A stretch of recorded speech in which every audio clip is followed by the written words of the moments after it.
Exynos is the worst. It's a common sentiment that we've heard. And this time around, both the S24 base and the Plus have it, the Exynos 2400, while the Ultra still has the Snapdragon 8 Gen 3. But then, recently, in other videos, people seem to be thinking that Exynos has come a long way and maybe it has redeemed itself with the S24. So, what's happening? Do we still have performance issues and heat? What about throttling? Are the cameras equally good? How about battery life? And why do countries like India get Exynos while the US still gets Snapdragon? Let's break all of that down, and we'll also talk about other things like the display, the camera, the battery life, and so on. First of all, let's set one thing clear. Chips or processors have come to a point where the performance difference is barely noticeable in the real-world usage, especially in the flagship category.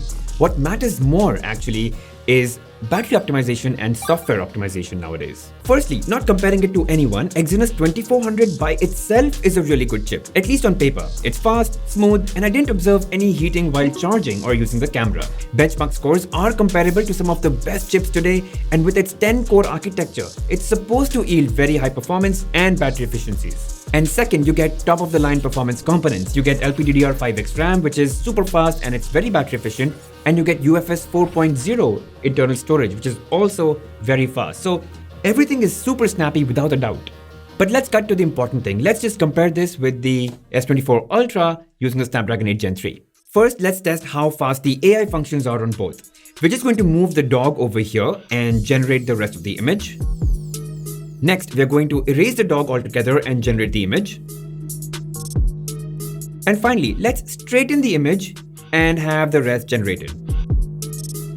So in terms of AI function, I'd say they're quite similar. Do note that the S24 Exynos variant, it gets the same set of AI functions that's there in the S24 Ultra, and the accuracy is the same. And in any case, if you do wish to know more about those AI functions, I've done that in my S24 Ultra impressions video. I'll leave a card here, so definitely watch it if you're interested. Next, let's look at a couple of photos that I took with both the phones, the base and the Ultra, and see if there are any differences there. Now, you may say that the S24 takes pictures with slightly more contrast than the S24 Ultra, and again, that may actually be preferred by most. Next, I played Call of Duty on both these devices for about 30 minutes at highest graphics setting. The Exynos 2400, it delivered really good gaming performance with very stable FPS throughout my gaming session. In fact, if you must know, the Eclipse GPU that's in the Exynos variant is supposedly more capable than the Adreno GPU that comes in the Snapdragon 8 Gen 3. But do note that the S24 Ultra is a larger device, it's got a larger vapor chamber, so it's not exactly a fair comparison, but you get the idea. Okay, so we've looked at photo, we've looked at gaming and AI capabilities.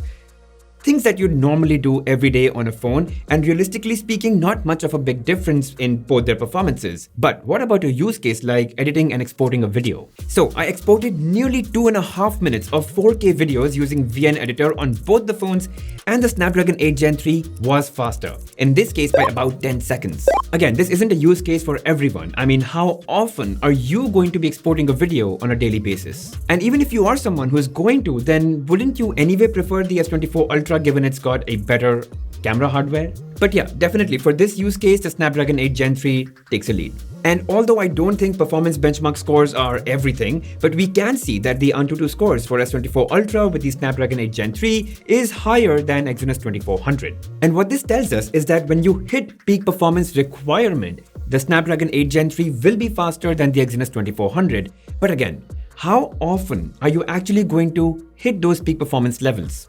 Rarely. Now, when I looked at Geekbench scores, again, the CPU benchmarks are somewhat proportional to what we saw with Antutu, but have a look at the GPU benchmarks. The Exynos variants actually outperform the Snapdragon 8 Gen 3.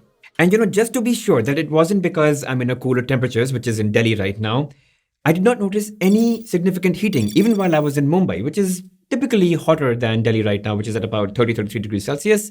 Still no heat. But seriously guys, scores aside, performance-wise, you will not feel any difference between these two for 95% of the things that you do on a daily basis. Now, there is the question of, battery performance, which I'll cover a little later in the video, so hang tight. Anyway, now that we have some clarity on how far the Exynos has come from 2200 to the 2400, let's talk about how S24 is really the most powerful, compact Android flagship to exist right now.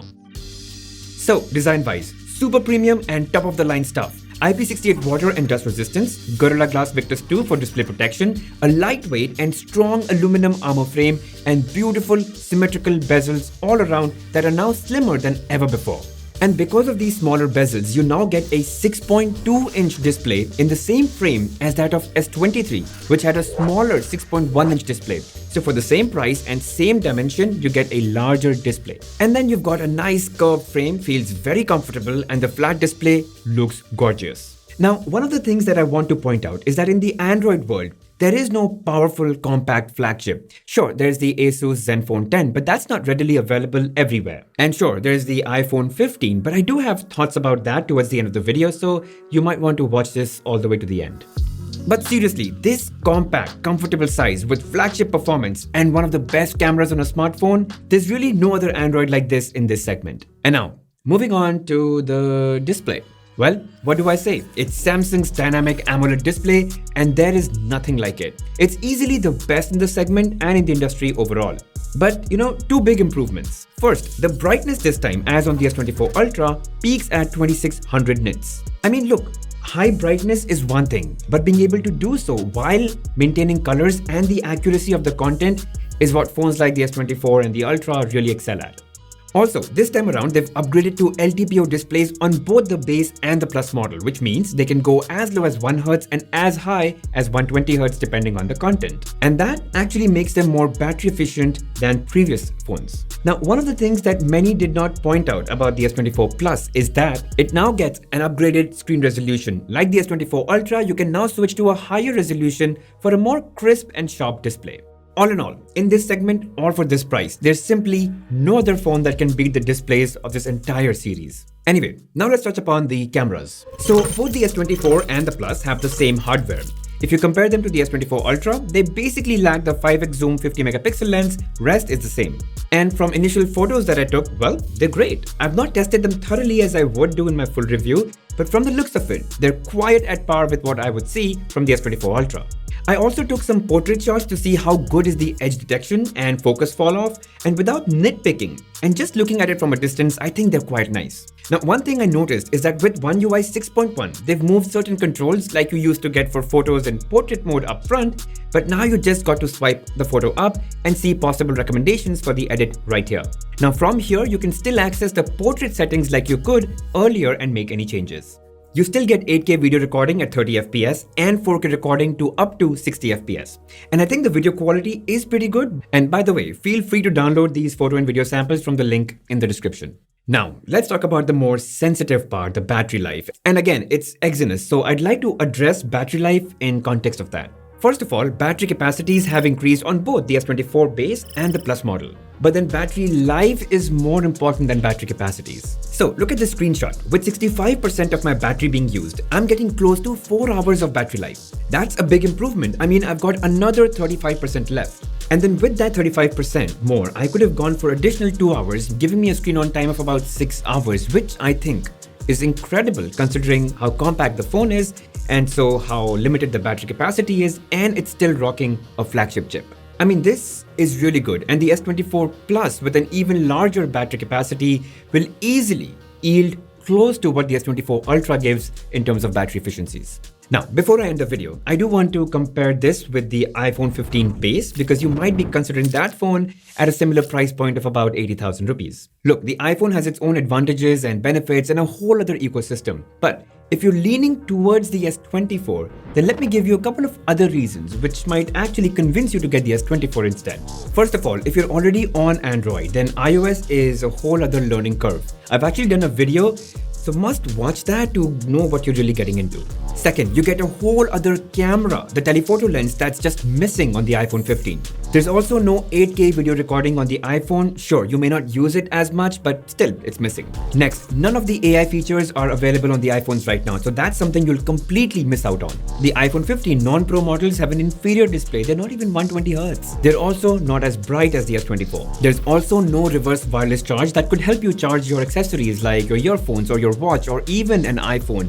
You just can't do that with the iPhone 15. There's also no ray tracing capabilities for realistic looking games that may arrive soon in the future. FYI, the iPhone 15 base and the Plus model still use the A16 Bionic chip, and the Exynos 2400 just beats it surely in terms of performance benchmarks. And lastly, officially Apple promises 5 years of OS upgrades, while Samsung is going all the way out and giving you 7 generations of Android upgrades. So unless you really want to move to the iOS world, there's really no good reason for you to get the iPhone 15 or the iPhone 15 Plus. Now you might wonder why the US gets the Snapdragon variant while countries like India get the Exynos variant.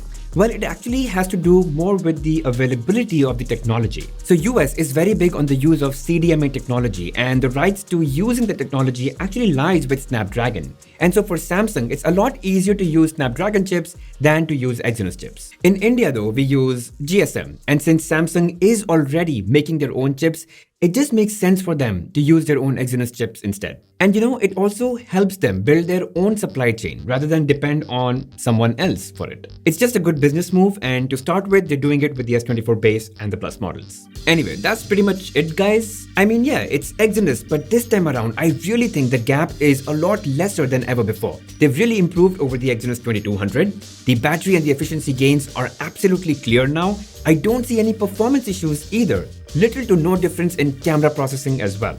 And so all those things that Snapdragon used to have an upper hand on, I think the Exynos has really gotten closer. But if you guys still have any questions, comments, concerns, doubts, feel free to drop them in the comment section. I'll definitely help you out. And if you guys did enjoy watching the video, make sure you hit that like button, subscribe to the channel, hit that bell notification icon, and mark all. Really helps the channel grow. I'll see you guys in the next one.